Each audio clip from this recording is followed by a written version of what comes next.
Баршаңызға қайырлы күн. Сіздермен Інжу Есенжанова. Бүгін біз сіздермен кабачкидан, яғни кәдіден өте дәмді котлет жасап үйренетін боламыз. Ол үшін біздерге ең бірінші қажет кәдіні тазалауымыз керек. Яғни сыртында ішінде мұқият тазалап аламыз. Содан кейін бұны теркадан өткізетін боламыз.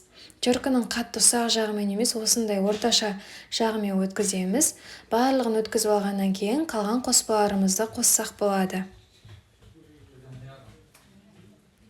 Міне бізде барлығы дайын. Енді 3 жұмыртқаны қосамыз. Шын мәнінде өте дәмді болып шығады, сондықтан міндетті түрде істеп көріңіздер. Осыларды араластырып алғаннан кейін чеснок саламыз. Біздерде чеснокты ең ұсақ жағымен өткіздім. Біздерде бір чеснок салдық. Егер сіз қалауыңыз бойынша тағы салғыңыз келсе болады. Және де жарты ас қасықтай майонез саламыз. Осыдан кейін өзіңіздің көзіңізбен қалауыңыз бойынша тұзды, бұрышты қосасыз. Міне, қосып алдық. Тағы да жақсылап араластырамыз. Және шай касемен 1 касе сүт құямыз. Тағы да араластырамыз жақсылап.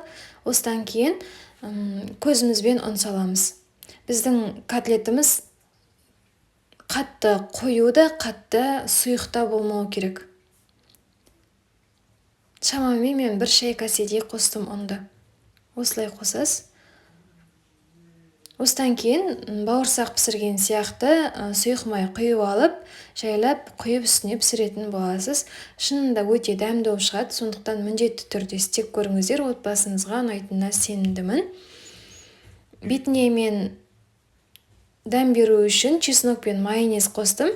Және де дәл осындай қылып істесеңіз де болады. Міне, өте дәмді шығады. Егер сіздерге ұнаса, лайк басып, комментарий жазуды ұмытпаңыздар.